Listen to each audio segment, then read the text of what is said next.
During this time of uncertainty, pension to the tune of $75 million, which has undoubtedly contributed to the increased economic activity and job creation in the country. Some of the impact is even to be expected next year. And don't forget, this year government successfully concluded salaries and fringe benefit negotiation with public sector unions and associations. This will be putting even more money into the hands of public servants. What about major projects and initiatives? There are several ongoing projects as well as new projects in the pipeline.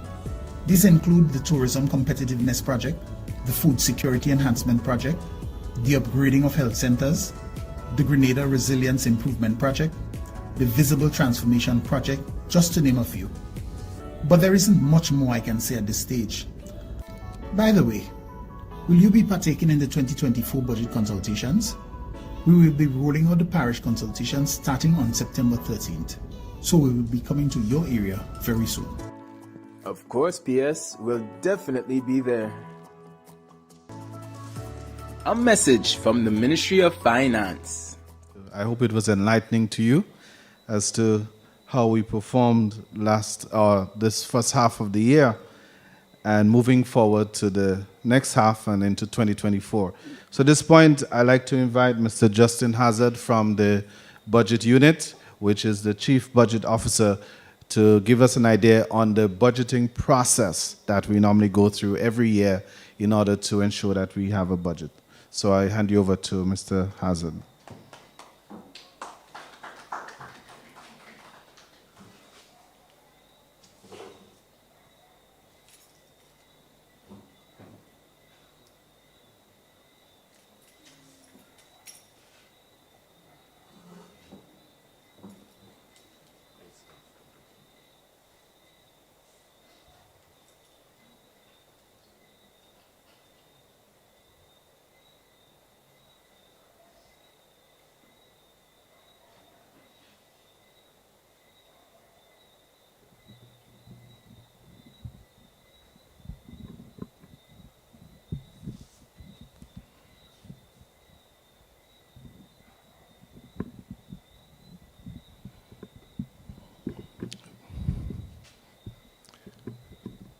Thank you, Mr. Chair.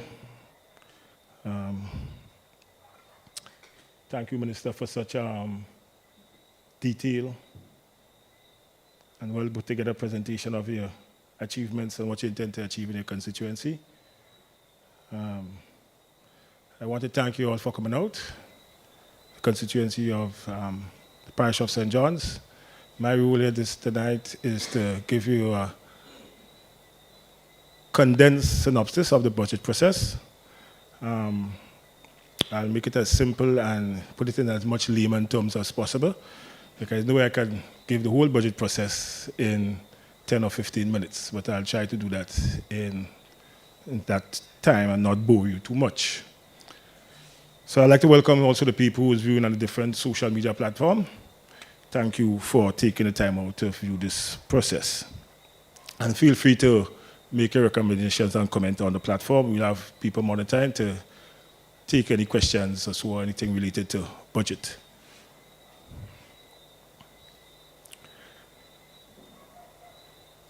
So I always like to start my presentation with this introductory statement, which I will read. The annual budget is the most important public policy tool of the government, and its preparation must be done with utmost integrity and seriousness. It is the most important business of government, and by extension, the state of Grenada.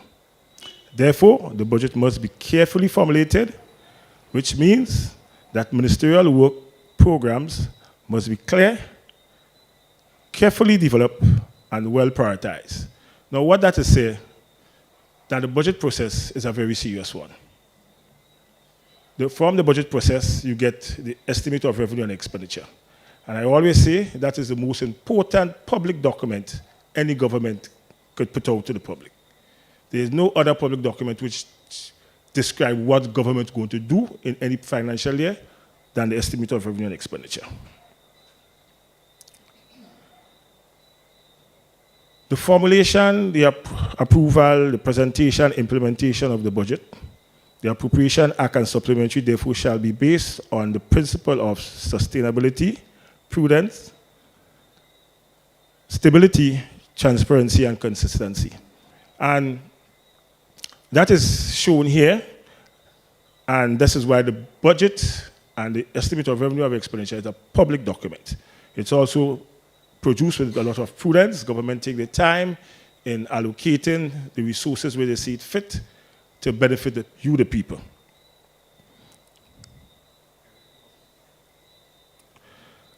Now, what is a budget? Simply put, budget is income and expenditure for a period of time.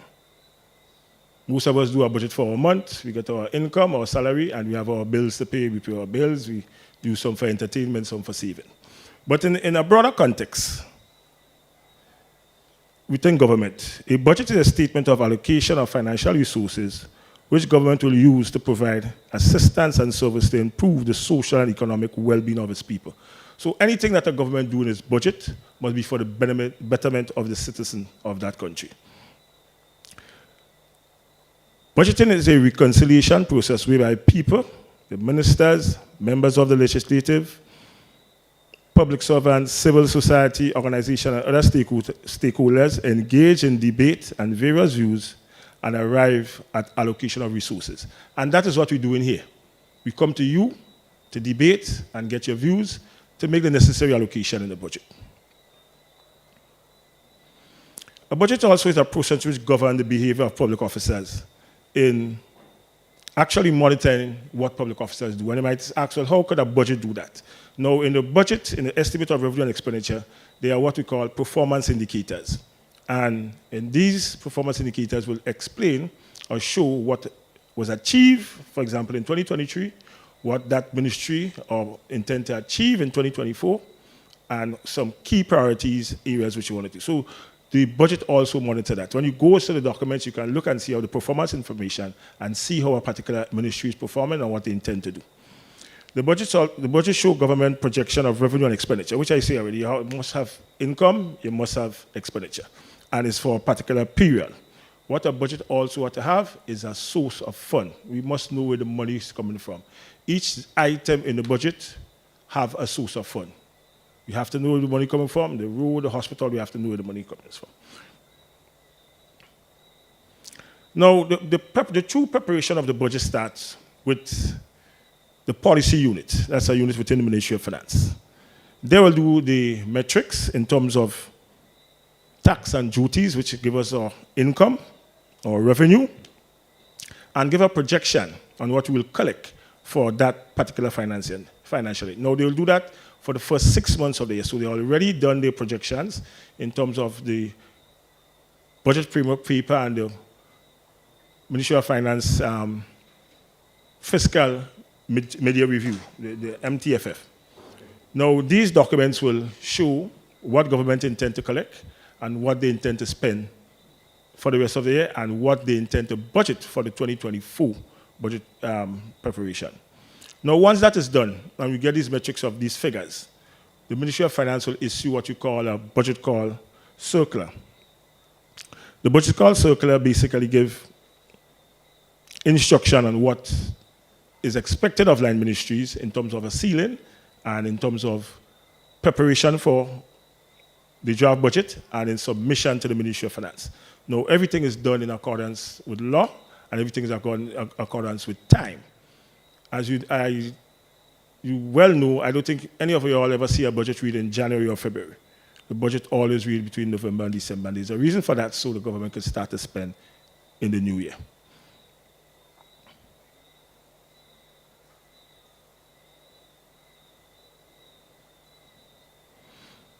Right, so the ministry and department must take in consideration the strategic priorities of government that are contained in the 2023-2025 medium-term and action plan, the MTAB, which is aligned to the National Development Sustainable Plan. So in our budget, we take these documents was prepared for the development of Grenada. And these documents was prepared non-partisan. So it was prepared by different aspects, different groups, and come up with what is best for Grenada in terms of a national plan. So when we do in our budget, we take that in consideration in terms of what period we are in to formulate our budget in terms of priority. Now, so once we submit this draft, the budget call circular to the line ministry have a responsibility to submit to the Ministry of Finance in a timely manner their draft budget. Now, once this draft budget is submitted, we will collate it in the Ministry of Finance. Now, we'll also have selective consultation with line ministries who might have go over the limit or who will want to consult with us in regards to new projects or new spending they will want to bring into the budget. So we'll have these selective consultation. As I mentioned before, the budget must have a source of fund. And you might ask where government gets its source of fund.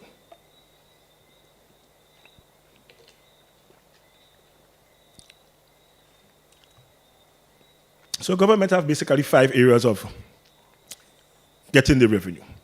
They have recurrent revenue, which is, as it says, recurrent. Government can have a good idea where these funds are coming from. It's like customs duties, income tax, environment levy, and stuff like that. We could have predict how much we'll collect in a year. So we call it the recurrent revenue. Most of the time, we collect these on the port every month, and we have a good idea what we'll collect.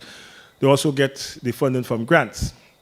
Grants are given by friendly countries and friendly groups for particular projects, most of the time, or just general budgetary support. A government could give the government of Grenada, a foreign government could give the government of Grenada a grant for just general budget support, so could use it in any way they want, or they might give it for a particular project. They wanted to see the development of a sporting facility or something like that. So that's it.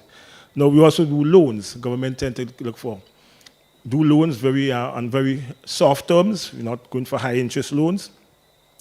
And most of the time, government take a loan is for a specific purpose as well. Savings. If the government is prudent in any financial year, they might have savings from this year which could use to finance the budget for the next year. And so also investment. Government do investments on the exchange market in terms of issuance of bonds. And these investments will bring returns and is used to finance the budget in any one year. Now, the budget has 2 areas of expenditure. It has this recurrent side, and recurrent, as I say, just as you being in your house, you have your recurrent expenditure, your electricity bill, your water bill, your rent. These things they pay on a monthly basis. That's your recurrent expenditure. And there's a capital expenditure, which you might purchase a refrigerator, a stove, a car. These are for long term. So the government have these 2 expenditures just the same in the budget. But the Ministry of Finance, however, but pay for the expenditure in terms of utilities, electricity, water. The Ministry of Finance handle that for the line ministry. So the line ministry will submit these bills after certified by the accounting officer, which is the permanent secretary or the head of department in non-ministerial case. Once they submit these documents, certify and submit, the Ministry of Finance will pay. Now on the capital side, the Ministry of Finance also controls some expenditure on the capital side, namely equipment, vehicle, and furniture and fixtures. So any line ministries don't need to buy a piece of equipment, let me say a conditioned unit, they need to buy furniture or desks. The Ministry of Finance will have the allocation. What will happen during the budget process, they will send their submission to the Ministry of Finance for the Ministry of Finance to make the necessary allocation. There are exceptions in terms of capital expenditure. The Ministry of Education, Police, and Health have their own capital expenditure allocation to spend on equipment, furniture, and fixtures in case of the police equipment, and in case of Ministry of Health, medical equipment. And you could understand why, because these people are in a special environment where the special skills they need in procuring what is needed. Approval and appropriation. Now, the budget must be approved. You can't just create a budget and start to spend. There's a process of approval, and there's 3 steps in the approval of the budget. The first approval is by cabinet. So after we collate all that the line ministry sent us, and we go to cabinet with this envelope, we will say, cabinet, this is what is proposed by line ministries. Cabinet will go through it. They will make necessary changes if they have to, and then approve that first draft budget. Then it moves on to the Parliamentary Finance Committee for approval. The Parliamentary Finance Committee is made up of all members of the parliament, all MP, all elected members of the parliament. So both the opposition and the ruling MPs get an opportunity to scrutinize the budget even before it's debated in the House. Once that is done, the approval in the the Parliamentary Finance Committee, you have the presentation of the national budget by the Minister of Finance, which you all know is, which we all look forward to. And then we have the debate in the House, both in the upper and the lower house. The lower house being the members of Parliament. Right now we have 6 sitting opposition, so, and the government side have 9, and you tend to, well, you have a +1. All right, thanks for the correction, Minister. So, yeah, so we all look forward to the healthy debate in the House because of the fact that we have opposition and two healthy sides to debate our business, so we can get a better understanding of what is presented for our budget. A lot of healthy debate also take place in the Senate, because the Senate, as you know, make up of the 3 members of the opposition, 3 members of government. You have the agriculture senator, you have the private sector senator, and you have the labor senator, which will debate the budget, and a lot of healthy debate takes place there. Now, once that is done, and you have the approval, a bill known as the Appropriation Bill shall be introduced to the House of Representatives, providing for the issuance from the Consolidated Fund for sum necessary to meet the expenditure and the appropriation of those funds. So what that means is after the debate and is approved by the both House, a bill known as the Appropriation Bill is laid before the House. This bill will have the breakdown of each and every ministry and the amount allocated to them. Now, the Minister of Finance will give the Accountant General the authority by a general warrant to spend from the Consolidated Fund. The Consolidated Fund is all accounts owned by government. So once that is done and that warrant is issued, we have the opportunity to go ahead and spend for the new year. Now, once that is done and we're going to spend, we have to have the implementation of the budget. So in the implementation, the first thing we do is send out a guidelines to line ministries with the expenditure ceilings for the first quarter. What they have to do with that is send back to us the cash flow, in terms of the expenditure they intend to do for the first quarter of the year. Now, what that does, it gives control, and that's why the budget department helps control expenditure. So you don't have a ministry just spending willy-willy, and everything is done in accordance to law and order. So they will send the cash flow first for the quarter. We at the Ministry of Finance, in extension of the budget unit, will release quarterly allocation to these ministries so they can pay the necessary salaries, rent, buy fuel, etc., etc. Now, the budget is not cast in stone. So when a budget is approved in Parliament, you can't say you cannot move something or kind of thing. What we cannot do, though, is just bring monies into the budget just like that. There's a process to do it, and I will explain it later. But within a ministry, so the Ministry of, let's say, Agriculture can move money within the Ministry of Agriculture. The Ministry of Agriculture have lots of programs. They have fishery, they have lands and surveys, they have many agronomy, produce chemistry lab. All these are different programs under the Ministry of Agriculture. So if they want to move allocation from one program to the next, they can do that through a departmental warrant. And if they want to move from one account to the next, they can do that through an environment warrant. So a ministry can move allocation as see it fit. Perhaps they have a need to pay something and they don't have enough allocation, they could use a warrant. And all these things are part of the Public Finance Management Act, the PFM. Now, there's also movements across ministries. So you can move allocation from the Ministry of Agriculture to the Ministry of Health. Now, that is only done through a reallocation warrant. A reallocation warrant must be signed by the Minister of Finance and the Permanent Secretary in the Ministry of Finance. These warrants are produced, are processed by the budget unit after consultation with the 2PS where the allocation is moving from. Now, there are restrictions in terms of warrant. We cannot move from capital to recurrent, so we cannot take from a capital project and put it onto recurrent. We cannot move from personal annulment to any other place, like personal annulment is your salaries or not. So any allocation that a ministry makes for salaries, we cannot move it and put it anywhere else. You could move from recurrent to capital, however, but you cannot move from capital to recurrent. So you have some restrictions which are guided by law. Because what you find, and the reason for that, capital projects tend to have bigger allocations. So a ministry can take, because they have a couple $1 million to do a particular capital project, can move these money to the recurrent side and spend it. No, they cannot do that. They cannot move from capital to recurrent. These monies stay there for that particular purpose. Right, so I did mention the supplementary estimate before, and the supplementary estimate is the only way you can bring in more money into the budget. So if you have a $1 billion budget in 2023, and you want to make it 1.1 billion, that 0.1 need to be come to a supplementary estimate. Now, when do we need a supplementary estimate? In exceptional circumstances, you might need a supplementary estimate in regards to, God forbid, a hurricane, in the case where government went back and had the pension, to pay the pension, that $60–70 million was not budgeted for, so we have to go to Parliament to get that allocation into the budget to do the necessary spending. The PFM, the Public Financial Management Act, only allowed 2 supplementary estimates in any financial year. Government financial year run from January to December. My experience in the Ministry of Finance, we have never had to use 2. We only use 1, the national budget, and 1 supplementary, which always come around August, September. The quick role and responsibility of the budget unit. The budget unit coordinate and manage the development of the annual estimate of revenue and expenditure and support and supplementary budget. So we coordinate that. The unit is responsible for ensuring the process, the budget cycle, and the calendar is kept. Now, the budget cycle must be kept. We stress on, see, when we send out these draft to the templates to the line ministry, just return it to us at a particular time, and we have to do it in a particular time. So we at the budget unit stress the importance of submitting your draft budget on time so we could have a smooth budget process moving along. The unit will advise government on the financial implication on budget proposal and on issues arising from the implementation.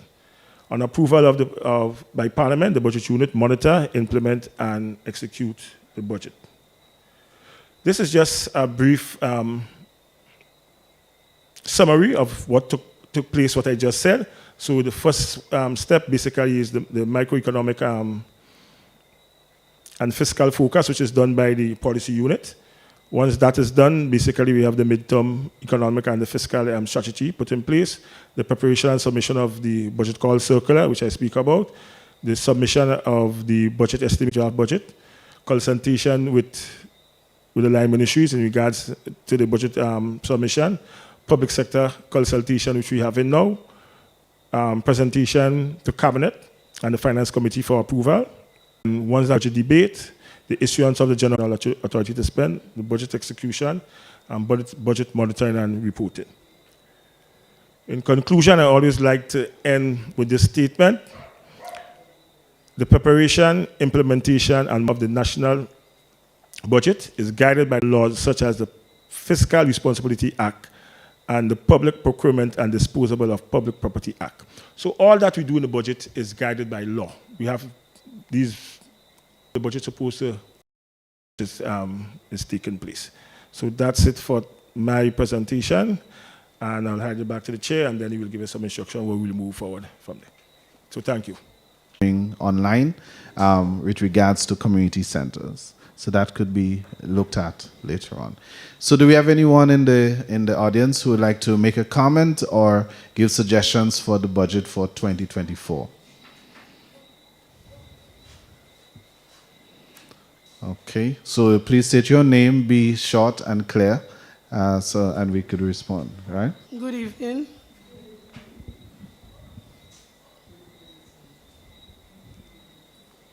My name is Judy Lewis, a retired public officer. I know my counterpart, Mr. Hazel. Starting with you first. You've been talking about the budget and the act. Being a public officer and in union, I know, but the people on the ground don't know.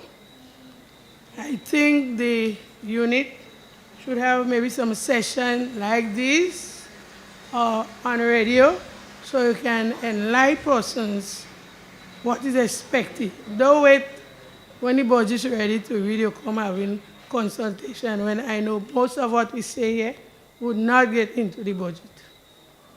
Right. Thanks for coming anyway.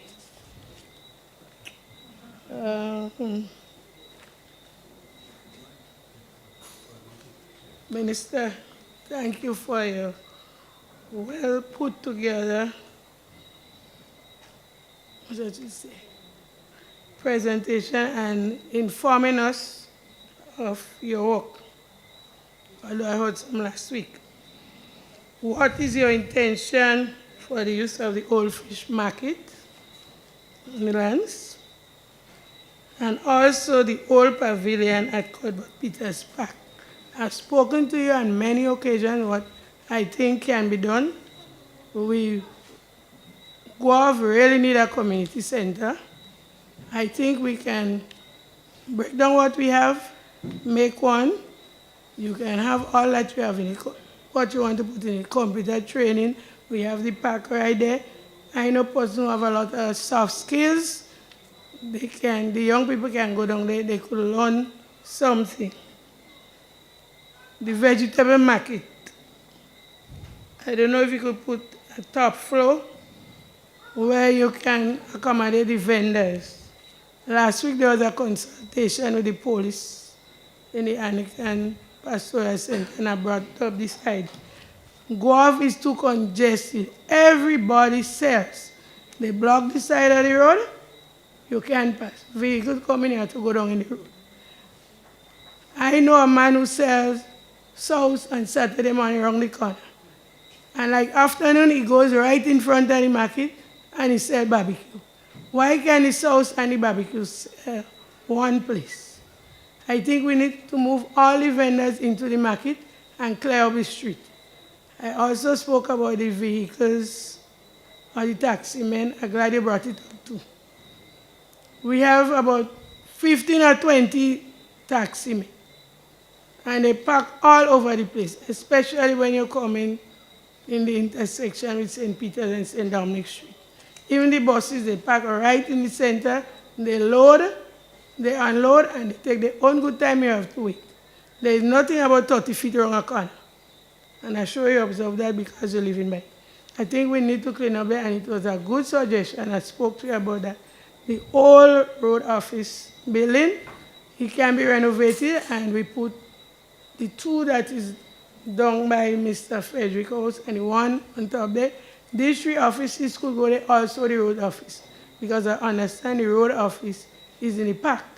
I don't know if there is any sign. I've never seen any visible sign, and I think we have a major problem with signage in Green Hill. We need to do something with signage.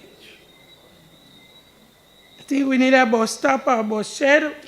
When the Lansbridge was building, there was one opposite the Anglican Church.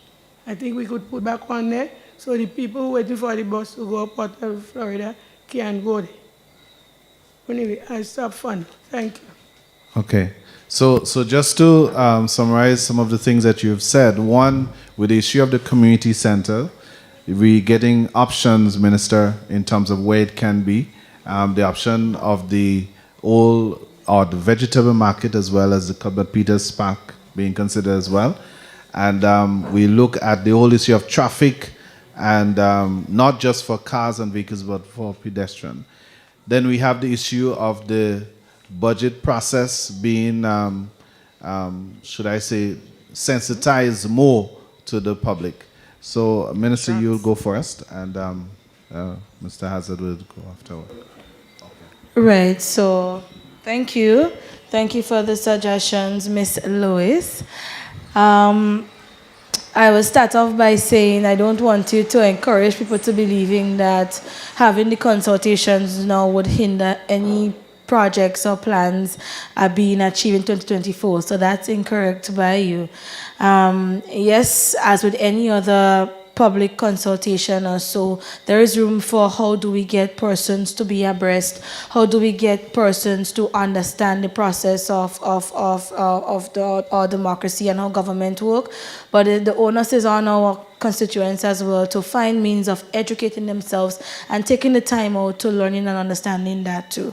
So the note in terms of taking on a different approach for meeting our constituents where they're at is well taken by myself and the team in the Ministry of Finance, but it's incorrect of you to say that it's too late to have any projects recommendation here now making the budget, and I've shown in my presentation that some of the things that we were able to accomplish was not in budget last year and it was still accomplished. So it's a give or take, right? With regards to, but the point is taken substantively as to having more sessions in terms of the process. With regards to the old fish market, what are the plans for the area there? When we look at a community or a multi-purpose center to serve community, we have to take into consideration quite a number of things. Parking, we also have to take into consideration the venue. Is it suited for what we would hope to achieve of it and all of that. With that being said, like I mentioned in my presentation, a project proposal was submitted to me, but we have plans to develop the old fish market into what it was before. Not a fish market, but something big is coming. And I won't talk about it now because it's still in the pipeline, but there is plans, and it is earmarked for a project that will transform the fishing sector in St. John and bring back St. John on the map, or Guave as the fishing capital for Grenada. So it's earmarked already for a project. You also spoke about the Old Park Pavilion. Well, I don't know if you'd want to extend a room, maybe get assistance from the housing program to find residents for our constituent that is housed there. But on the more substantive side, I have engaged quite a number of persons in the community, single persons, persons coming back home to live and wanting to see the Cuthbert Peters Park in general upgraded. We've had several plans to upgrade the basketball court. We've had several plans to rehabilitate the playing field itself. I was told that the plans for the basketball court ended up in Library. So we are looking at and that's some years ago. So we're looking at the proposal. I've consulted with persons maybe last year or early this year as to what can be done to go back to that original plan. We've had a consultation with the sporting community in St. John last year, just a few months after I got into office. I held a consultation with them. I think the secretariat to the sports council, I can't remember his right portfolio, but Mr. Clouding came up and had a consultation. It was a very good meeting, well attended, and we got some proposals as well. So not only would we look into breaking down that structure, we have to find a home for their constituent there, as well as get plans. So it's a venue that we can look at in terms of building a community center there, if that's the right venue. But we must do our assessment first to see where is best suited for it. So we're looking into it, and hopefully we could get something, myself along working with other community persons in the constituency and the Ministry of Sports, to see what is the best plan for that area after we break down the old pavilion. And you had one more point. Well, I spoke substantively as to the situation with the congestion.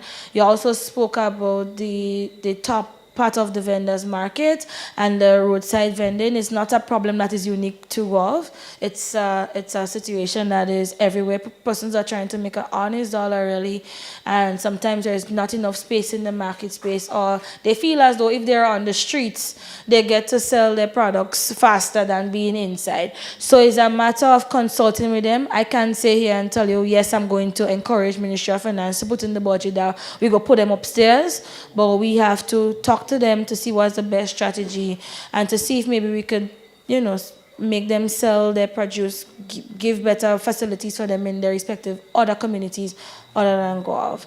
But points substantively noted by myself and the Ministry of Finance, but I just wanted to highlight that to say that, the plans here tonight cannot make the budget is incorrect. So thank you so very much. We love you still. Okay. Thank you very much. And Mr. Hazard did mention that the budget is not cast in stone, that there are things that can be changed or added even after it has passed. And the process is also established in the laws, how it will happen. And the term warrant came into for as he indicated that. So things can be added to the budget as well as taken out as well from it, or reallocated. So do we have, yes, we have one more person on the floor. Good night. A pleasant good night to everyone. So much is being said on what I really want to speak to tonight, but I'm still going to say what I came in with in mind. As a former teacher, we usually have like a bus tour or educational tour, taking the children around the country at the end of the school year or so. And normally we enter a recreation ground, maybe to have lunch, take a break or something. This is one. Two, at the Cuthbert Peters Park, we've noticed that we have activities taking place, be it basketball, netball, training for athletics, football, exercising. And all these are being done by the adults. And my suggestion tonight is that we break down the old building at Cuthbert Peters Park and we renovate that area into a nice little park with rides and swings, seats and so on for children. And we have a nice little snack it area where we sell ice cream and popcorn and pizza and so on. Sometime on Sunday evening, parents want to take their children out to the park. So this is my suggestion for breaking down the old building in the park and putting up a nice little area. Let the place look beautiful too. You know, St. John's could have a nice, beautifying area. We have seats, even around the field itself. Maybe we could have a little bleachers area, because a lot of people come to the park during sports time and they stand up right around the fencing. But if we have some little bleachers and thing on the side, and you know, it will help. Let we use the park for its purpose. So, be it adults or be it children, they have their space. This is my suggestion. Thank you. Thank you very much. Do you want to say anything on this? Not really. Okay. I just want to say, well said, and I could see the vision already.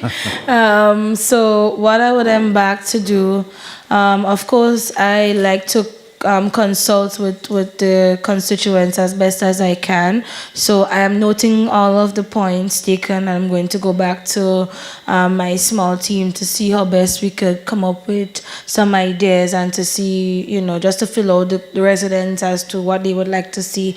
And so it's a point well noted, and I think it's about time that we really and truly, you know, make areas that are, create environmental spaces that are children friendly and that would stimulate the minds outside of the classroom. So thank you for that. Thank you. So we have another person on the microphone. Good night to everyone. My name is Ayana Williams. I'm a resident of Douglaston. I have one question and two recommendations. I would like to know what plans are in place for rockfall and landslide mitigation in the parish in places like Whitegate, Mabuya, Grand Roy, and Concord, and for flooding in Mongrambi. At the very least, I'm suggesting that we can erect some signs in the high-risk areas to warn motorists of the dangers. Secondly, I want to suggest that at a national level, that there be the creation of an independent oversight body to perform administrative review and to serve as an appeals entity for decision-making by statutory bodies. In other words, I'm calling for an increase in oversight on the management and governance of these entities.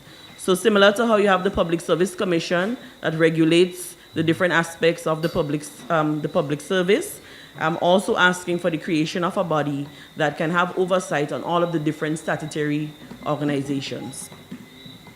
And thirdly, as someone who recently experienced chemical exposure in the workplace and who experienced significant delays in being informed about the actual chemical to which I was exposed, further delay in the medical attention and advice that I could have received, I am also recommending that across the public service and in the private sector, that there be occupational health and safety protocols that regulate the handling and use of chemicals in the workplace.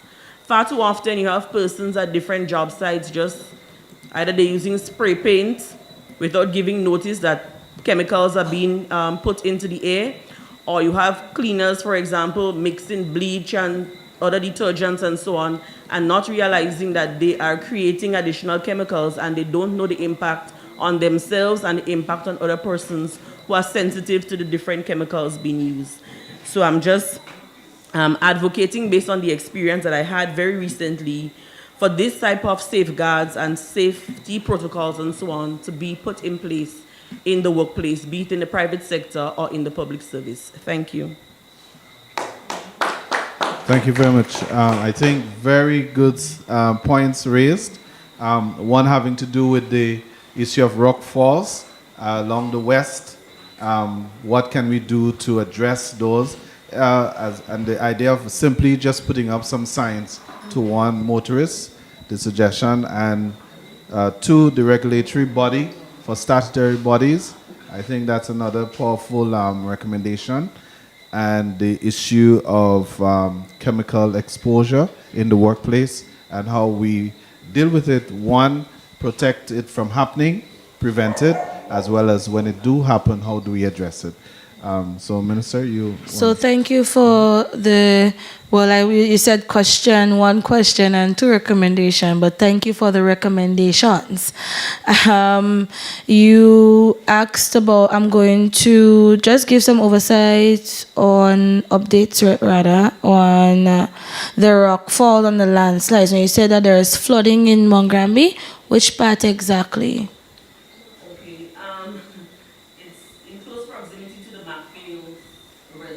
That's at the top? Yes. Yeah, there was an incident or incidents previously. I raised a concern regarding the flooding, given that I'm the district disaster coordinator for Narma in St. John. Right. One of the residents, they would have provided video footage of previous experience with flooding there. And they want the drain to be addressed because that's the cause of the problem. Right, so that never came to the office, neither the road office, but I think we have some projects in Mongrambi, and I'm not too certain, based on the location that you think, I think that's a part of one of the works that we have done to complete for Mongrambi. But the rock falls in Whitegate and Mabuya, and so it's of urgent concern. It's unfortunate that somebody was a victim of loose rocks falling in Whitegate, and I'm so sorry to hear that from him.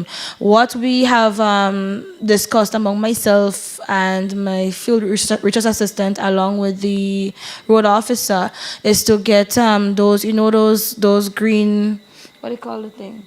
like what you hold up, like similar to what they did in Breezan when the road was the new road was constructed. They had this mesh holding to wrap around the rocks. So that's something that we discussed that we would like to have done. Hopefully, if they get this year or if they are getting for the next budget cycle, we're definitely going to see some wrapping taking place so that loose rocks falling would not fall on the road, because you would see that there is quite a number of debris on the road every day, whether rainfall, whether sun hot, there's debris. So we're looking at putting those green or black mesh to hold it so that the rocks falling will not harm anybody. The signs are well noted.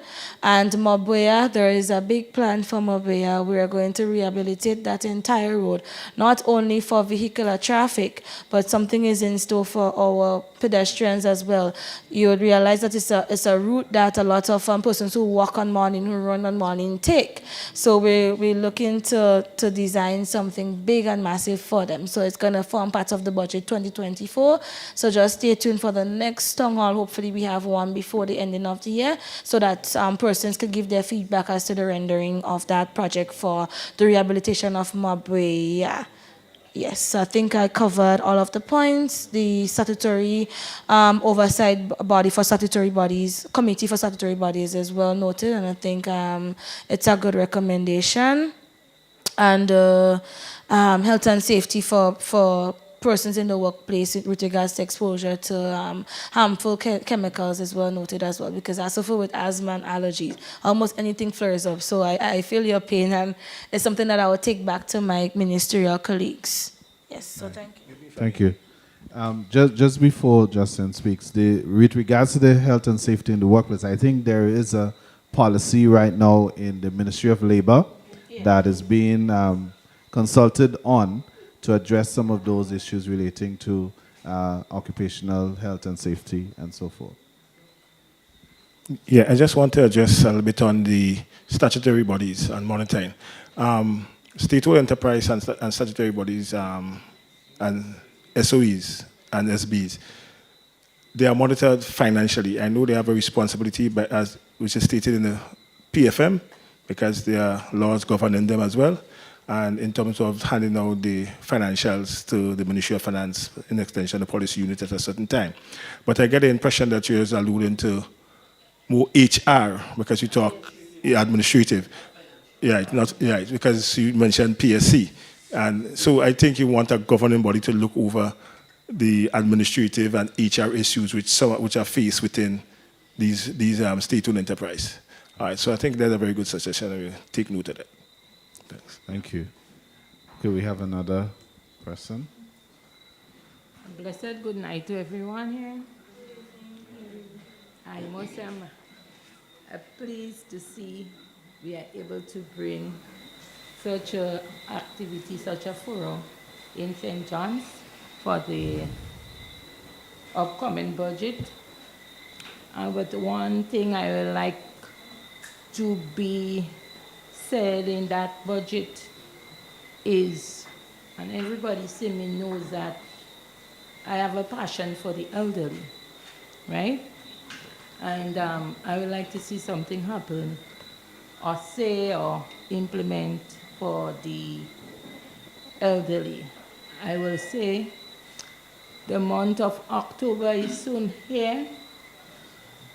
Today is the 26th.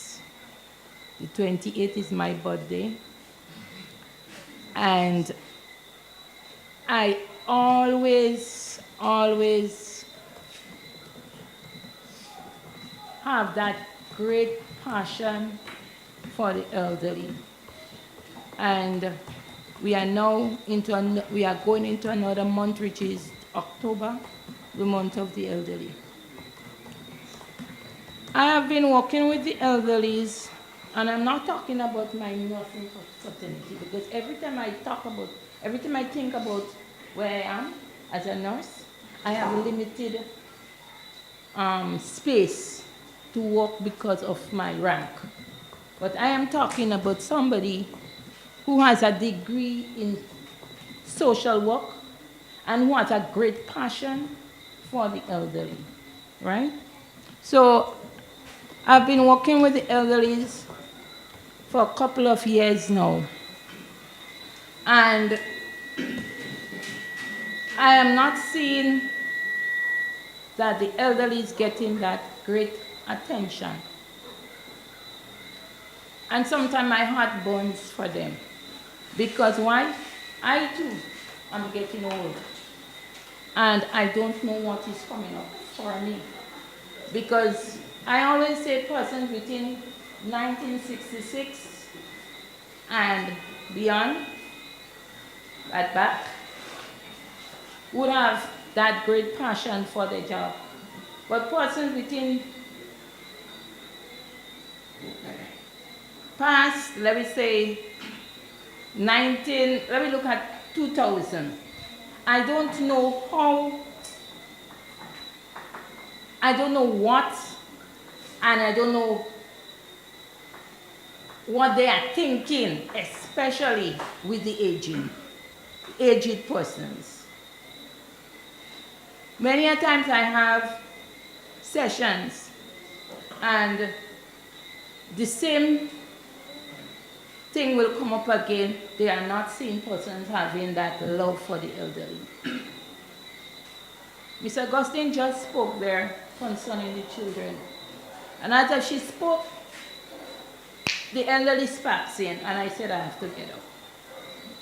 Because the same thing that we want to see happen for the young people, the elderly also need it. Too much of them have been isolated. Too much of them they are not able to get that this therapy where they could able to socialize and, move about. They are not, especially, let me tell you, in these homes. Sometimes when I think of these people who work so hard and they just have to go and sit down in a home where there is no qualified person to take care of them, it hurts my heart. Because imagine when we are here right now tonight and somebody in the Cajonian home or the Hillsview home, blood sugar is going down. And nobody there is qualified enough to say, let me give them some sweet water. Or let me check let me do a finger stick to see how high or how low the sugar is. Too many a times, it hurts my heart. Madam Minister, I'm asking you please, that we need qualified people, qualified employees to see after these people. We are just taking on layman persons on the street and we're putting them in persons' home, private homes. We're putting them in the institution to take care of these persons who work very, very hard. Recently, I was coming up with somebody and they were saying, they used to cut cane all over Mabria there. And I said, how they used to do it? They said they used to work very hard cutting cane there.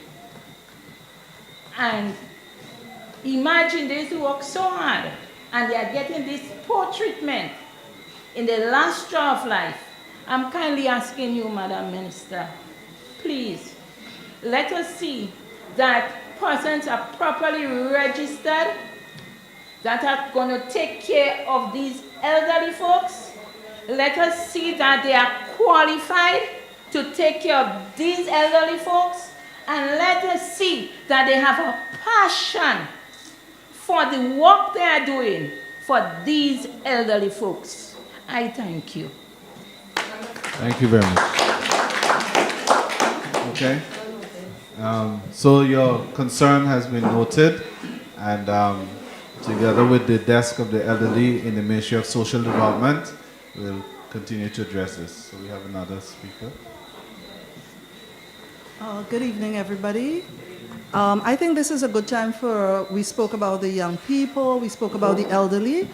I want to bring in mental health, but specifically I want to come to those who are physically, mentally challenged. So my plea is we create some sort of facility for children not children, adults, who have passed the age to go into the special ed schools, but who need stimulation and that sort of thing. So what I have in mind is that in St. John, just in St. Mark there, we have a special ed school. If we can think of doing something like a wing that could be used as a daycare for children or young adults who have passed the age for the school, but they need that stimulation, one. Their parents need that break from them, because a lot of these caregivers are single parents who are taking care of these children with no breaks. So if they can have somewhere where they could drop off their children so they could go take a bath on the beach, so they could meet with friends, so they can come here. Because the truth is, I'm talking on behalf of somebody who could not come to this because her child is afraid of the dark. She cannot leave him to come. And so we have to consider these people. Their mental state is very bad because 24/7 with these children. After the child leaves school, there's no stimulation for that child at all. And in my friend's case, her child is actually developing speech after he left the school. So this is consideration for that. I will also like to go further on mental health, because we have a mental health. Just living nowadays is mentally challenging. So I want to suggest something like making counseling available in the communities. Whether or not we train peer counselors, or whether we have counselors that are deployed in various communities, whether they can be deployed along with the truancy officers or whatever, or take reports from these people. Because there are people who sometimes just need someone to talk with, or somebody to give them a different perspective. Naturally, I don't know, people come to me. I'm speaking because a lot of people call me and like, oh, I want you to speak to this person, and I want you to speak to that person. And what I realized, we can also have something called peer counselors, and we can train these counselors, because there are people who have natural talents in it, but they're not qualified in it. So that's something for us to look to. I would just like to add to Teacher Perlin's suggestion about having equipment and so on in all our parks, not just Cuthbert Peters Park. So we can have little exercise machines and so on, 3 or 4 in all our small parks, as you're talking about park development. And this could serve both for youths and for old age and people the age. So right away, you just cut off 2 things there with 1 activity. Minister, thank you for all the work you're doing, and thank you for bringing this budget consultation here, the Ministry of Finance. I would like to see maybe an update to the budget in the middle of the year, so that these consultations will be more focused for us as we go into it. Thank you. Thank you very much for the suggestions. And we're seeing a lot of the social issues coming out. And now we have the issue of mental health. So we had children, we had youth, we had elderly, and now we're looking at the mentally ill, as well as mental issues, generally speaking, because as you mentioned, we all are going through at some point in time some issue relating to our minds and so forth. Any points from the head table? Just to add, thank you so much for it. I am a family member who knows the challenges of having someone that have mental health issues, whether it be a drug-induced psychosis or just hereditary mental illness, and persons with that are differently abled, having friends and relatives as well that have children that are differently abled, and they need that extra support. So from a policy maker's perspective, it is well noted, and from an emotional perspective, it is a necessity. So thank you for that. I would bring it to my colleague for health, as well as education and social development, to see how best we can among ourselves collaborate on something based on what what might transpire from the dialogue. It may not be something that we might have in our constituency, but we have to look at what is the strategic location a facility like that could be housed, so that the majority of persons who are affected by it can, benefit from the services. We do have social workers, and I'm not certain if we have a counselor, because there's a difference between a social worker and a counseling psychologist.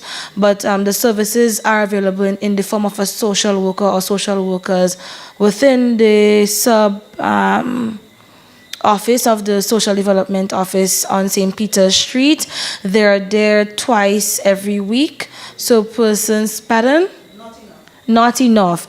And it's not in an office. I would say as a social worker, you need to be social and out. So the point is well noted that the fact that persons are not aware, it means that we need to bring more awareness and they need to be outside more. So I'll share that sentiment with my minister colleague on that. But thank you so very much for bringing it up. Some of our playing fields already have structure, like for example, Cutler Peters Park. There is in the new design of the pavilion, there was a spot allocated for a small gym facility and stuff. It has never been equipped. Maybe design is not even best suited. So we can do some works and start there. There are other playing fields that can have a little or two, or even green spaces as well. But not all of the playing fields have the acreage, if that's the word, or acres enough to expand for additional. So it is welcome, and we're going to try to see how we could implement it in some of the playing fields that can accommodate it for next year. So that's all from me for now. But thank you for the recommendation. Okay, thank you. One other point I would like to make based on the points raised is that we may have to encourage our students to get into careers related to those fields. So one of the challenges you may have is that you don't have persons with the relevant qualification, like was mentioned with the case of the elderly, who are trained to deal with it. We don't have these people. So we have to encourage our children to get into professions that may help us to have those services available in our communities. Yeah.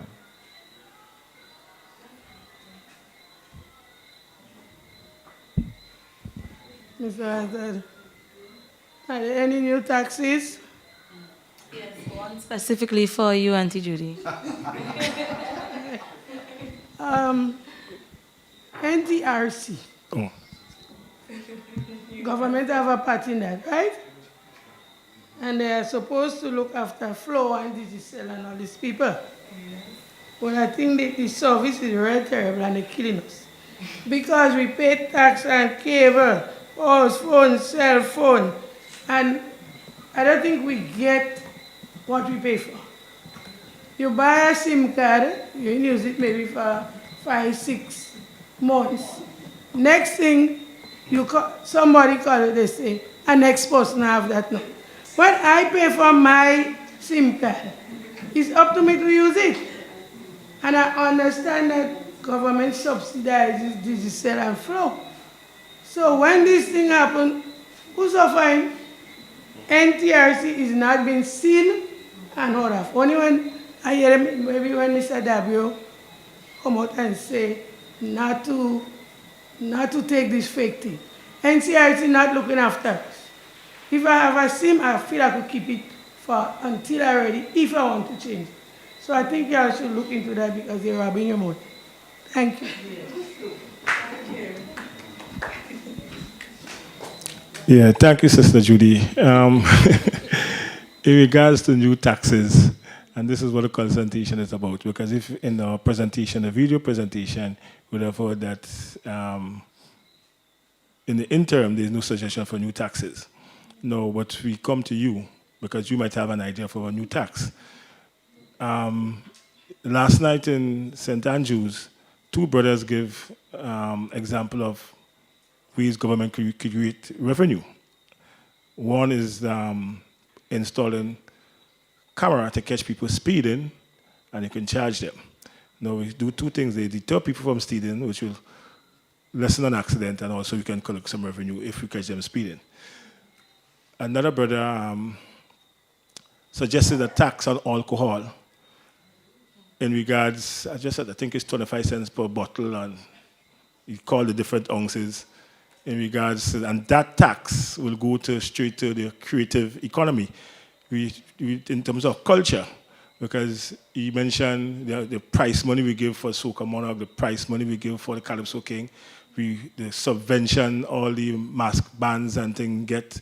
So government could use that, because during Carnival time, and not that I think he supported the use of alcohol, but during Carnival time, quite a bit of alcohol is consumed, so these monies could come into.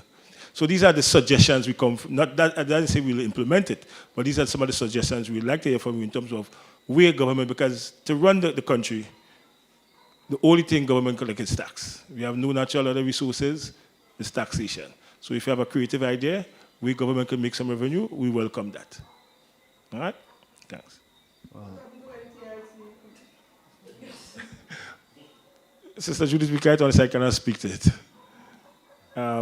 As I say, there's a regulatory body, and that perhaps you should go to the body so you could get some regress on the problems that you have. So you don't have that problem, Mr. Hazard? Something I think my internet speed, I ain't getting what I pay for, to be quite honest. All right. Yeah. All right, but also the minister could take the concern as well to her colleagues and see how. But we have one new tax, right, Ms. Judy? One on you, right? Okay. Do you have any other person to comment? Questions? I've been looking online, but I'm not seeing anything so far. How many questions do you have? Well, you have some time. You can go ahead. We're going to finish at 9? Yes? Yeah, okay. So you're the last one, right? You're the last. Okay. One. So this will be the last question because it's 9 o'clock, yeah? I kind of concerned about the cemetery. Tired of me, Guam Cemetery is the worst run cemetery. I go all over Grenada and funeral. We need a very good caretaker because I have issues with my son's grave. The fencing, I think we need to put back that fencing in the front of the cemetery, erect the gate and the public toilet. When people come to funeral, everybody wants to wash. I had to send them across the road by the boy with the bag. I told you what to do already. We don't have to wait on no key. You break the lock.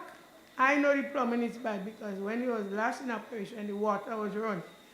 Break the lock, we put in a new lock, fix the plumbing, we pay somebody when we have funeral to just to maintain, clean it and buy the paper. We need that. And make sure before the year end, we have the cemetery running. The grass is still on Karen Brother Grave and my son. A man came to me on Saturday, he said somebody sent him to me because I complained about it. I write on a piece of paper, give him name how he could locate him. Today is Tuesday, I passed and the grave still there, the grass still there on the grave. And he said yesterday the truck come in and clean up. Thank you. Oh, thank you for that. Well, I guess the budget consultation come at all. So, oh Lord. But on the most substantive side, let me just apologize, Auntie Judy, for that. The quite honest and probably blatant response that I have is that the care of the cemeteries in Grenada, not only in St. John, is under the Ministry of Health, and there are persons who are paid on a monthly basis to upkeep the cemetery, right? Which has not been done for quite a while, and you would recall that grass was very higher than even tombs that are in the cemetery now. And what we did is to ask we had some gangs out for the bushing period, as well as the maintenance gang. And because of the frustrations of not only yourself, but quite a number of persons come and say that they are disgusted by how the cemetery is looking and how persons, families coming to pay their last respects, family coming back from the States trying to identify their relative grave, only to find out somebody else bury on top of their relative and stuff. So it is not an issue that is new to me that you alone have. I want to apologize to yourself and the other family who the grass was left for. But, the devotion ended. They didn't have to cut cemeteries. Their contract is to cut roads, right? But it was so embarrassing, so disgusting that they felt that they could give some assistance to the persons who have the contract to upkeep the cemetery. So what I've discussed with my ministerial colleague, and he has given support, is that we look to help to rehabilitate the washroom facility there. We also want to, you realize that there's no more space available at the bottom part of the cemetery, and now persons are burying at the top. I mean, I'm not deformed or, but I had an injury with my leg and I had to always get help to go up and come back down. So we also, looking out for elderlies who might be attending the burial of a loved one and may not be able to get there, to get rails and a footpath, better footpath right up across, and for some parts in the bottom where there's still access or spots available for persons to be buried there. We want to do some footpaths there, and you'd realize that COVID-19 came and we started to use that little shed thing like under there to hold services and stuff. Some people who may not be religious or want to be buried in a church facility, but still they gather the family to give their last rites. We want to do something to that area. So before the year end, definitely you would see some works going on. The fencing is one of them as well too. At some parts on the cemetery, the part that is just above the entrance to Marbella Road, you'll realize that the graves are coming down because the land is eroding. So there will be some structural works that we need to do there in terms of maybe building. I'm not a contractor. I didn't get the skills from my father, but maybe a retaining wall or something that might be needed to ensure that we stabilize the ground. So that is there, but I want to apologize again for the disrespect of the grass being left on the grave.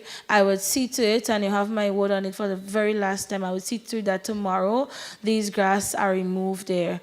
Those are cut already. So well taken, and we are on it. We're just waiting for the green light to go ahead with some of the remedial works. All right. Thank you very much, Minister. For those online, there was one comment regarding the old Public Works building. And Minister did explain that this is one of the projects that is listed to rehabilitate so that it can house many of the offices that we have in St. John or in Guelph particularly. There's another one concerning the homeless persons in Guelph, especially the men who keep begging passers-by for $1. What can be done to assist them, please? That's one of the concerns. Homeless people in St. John? Yes. Okay, well, there are quite a number of them that not beg, but because life probably wasn't able to support them based on the choices that they make, they're in positions whereby they can't really help themselves. So I wouldn't say beg, but we definitely have to find some sort of remedy to assist them. Most of them on the streets have some kind of issue with regards to drug misuse. So in order for us to think about assisting them, some of them need housing. Some family members, for most of them, came out, reached out saying that they have a piece of land available or they have a house that we could, with support from the housing program, they don't mind fixing it up for them and just putting them there. Whatever they do in the inside, that's okay, but they have some support. So if there are other family members out there who it's your brother, it's your uncle, don't judge them for what happened to them. It's our opportunity to help them as best we can. They could take it, they could don't take it, but don't give up on them. So if there is any family out there who have space available, who have lands available, housing is a big challenge in St. John. And while I would love to see us build probably a nice like a unit for them, like what they just call you know, the places when you go to the States and other places, you see like they could rest, come and rest in the what does call that? A shelter, a home shelter for them, so that they have a good place to sleep. They have a good place that they can probably take a shower, you know, have good washroom facilities, and so that's something that I've spoken to my team about doing for them. Land space is an issue now, so and it's something that cannot be done immediately, but we are looking into the Grenadian style homes. Of course, there is a stigma for mental illness. You heard one of the attendees tonight speak about that. Persons might not wish for them to be around them because, let's be honest, with the drug misuse, and so some of them has created habits of stealing and causing distress as well. So it's two-pronged approach that we have to take. But the first step, I would say, to that question is to encourage family members of that person. If you have the space available and you would like a liquor, don't come to the program and ask for the assistance and then say you're doing it for them and then don't make them come in it, you know. But if you genuinely care for your relative, your father, your brother, your child's father, any one of them that you think that you could help them, will be more than willing to use the housing program as a first avenue to remedying the situation. But a long-term plan is in place. Minister for Health has spoken in terms of his plans for the rehabilitation of the Carlton home, because we really want to change lives. Persons make mistakes, but I think as leaders it's our responsibility to try our best to save as much as we can. And sometimes I feel like my role as an MP, and I tell, oh gosh, I was going a whole scripture, but sometimes I feel like my role as an MP, people see me as a contractor, because they only come in with projects that they want to do, but not trying to use my office to build and to advance on social welfare and enhancement for our people. So if to the young man or young woman who made the contribution, if you have any other ideas, we can sit together and explore it. But thank you for that. Yeah. Thank you very much. I would also link it to your point on mental health as well, because we have to try to prevent it in the first place and address some of the issues. And stress is a big thing now. Some of us might be walking around and we have a lot of issues that we're thinking about that is stressing us out. And sometimes maybe we just need somebody to talk to. And sometimes trusting can be an issue, right? But we have to address that issue before it gets to the street and persons start begging and causing other problems. We do have initiatives in St. John. I think the soup kitchen at St. Peter's, they do allow persons to have a shower on Saturdays, or during the week. They can shower, they can change clothes. Even if they don't have clothes, they give them clothes as well. And you have food for them. At least they get 3 times a week, I think they can get that. Yeah. And the church is asking for volunteers to help the process, so you can go in and help cook or help share the food or help them get ready to bathe and give them the clothes and things like that, so that they can be more cleanly in the streets and so on. At least make them feel like a human being, right? So we have come to the end of the budget consultation here at St. John's Anglican School for St. John's. I must say, I really like the suggestions that came out, very deep. I know we had a lot of points that came out of it, but the suggestions were really impressive for me. And as a policy officer, I think some of those I would even take with me as well, and encourage those things to come to reality. I want to say thanks to the Minister for sharing her achievements and plans, and in ways that she's going to try to transform St. John's, not just, as she said, not just with regards to buildings, but to lift people up from where they are. So let's give a round of applause and showing our gratitude for that. To Mr. Hazard for his presentation on the budget process. And we do understand that there's a need to share that process more I think the same video that was presented, you did a summary page at the end. Maybe that summary page could be put into a sort of cartoon and share on Facebook and so on, so more persons can understand that kind of thing. Yeah. Excellent. So let's give Mr. Hazard a big thank you for coming and sharing. And Mr. Atkinson Kado, he didn't say anything, but he's a very big support of what happened here tonight. Right? You take the notes, and he's from the policy unit as the policy analyst. So he has taken the notes, and we thank him for coming. And to all of you here for coming and sharing your ideas and being here, a big thank you to you for attending. And those online who have listened and who have shared, we thank you for joining us. And I think Mikey Live, we thank you for your support in the IT sector. So to everyone, thank you and have a great evening. Safe journey home. Thank you.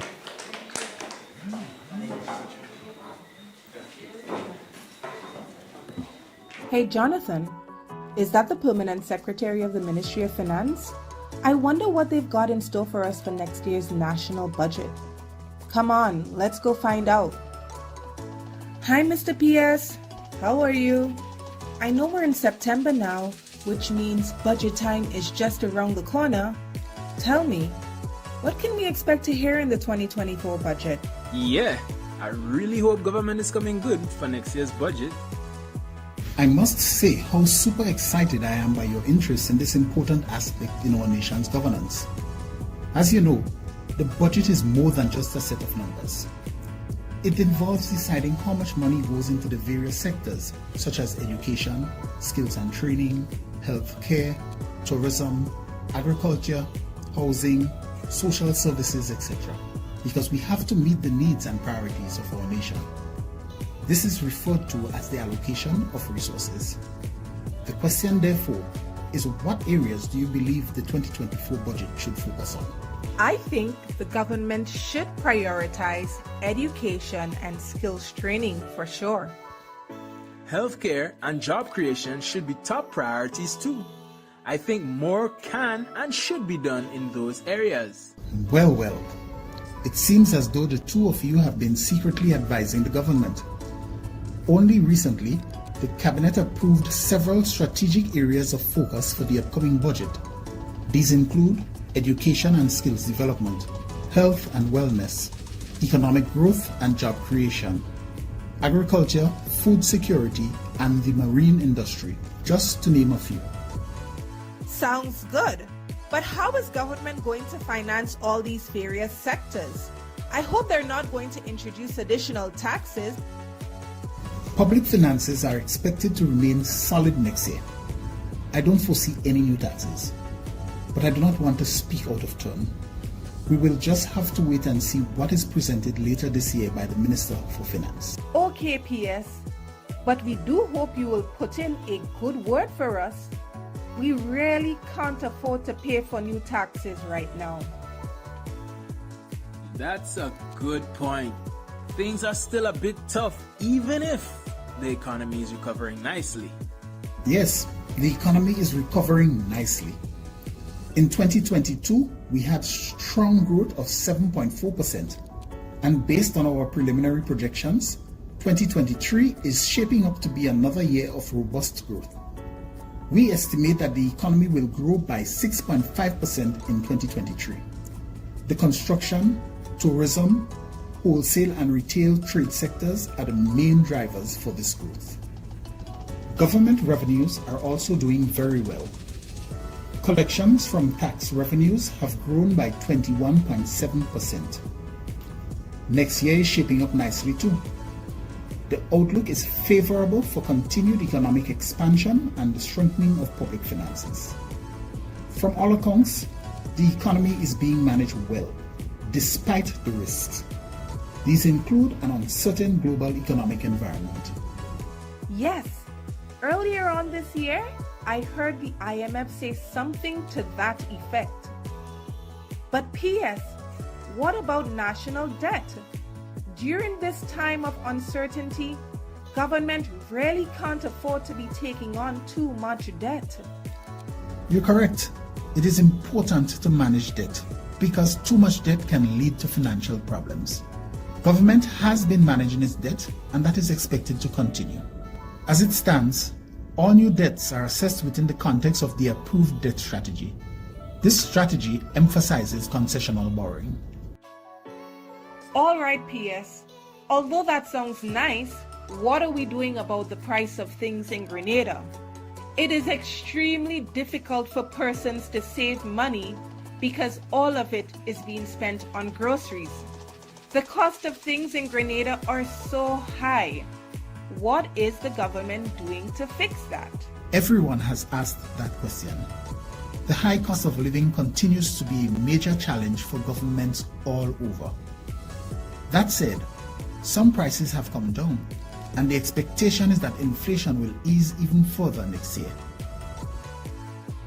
We really look forward to lower prices. We hope that in the 2024 budget, there will be some additional measures to address the cost of living. If I recall, some were introduced last year. Government introduced several measures to help ease the price pressures on the population, such as the removal of VAT on several food items, the reduction of VAT on electricity bills, the reduction in the petrol tax. Don't forget the $10 subsidy for electricity consumption up to 99 kilowatts per month. The government also maintained the subsidy on the 20-pound LPG cooking gas, and that was costly for government. Yes, I remember. I am pretty sure that government will be looking at additional measures. We will certainly recommend more measures to the cabinet to cushion the impact of high prices, especially for the less fortunate. Oh yes, PS. And government paid the retroactive pension to retired public servants, right?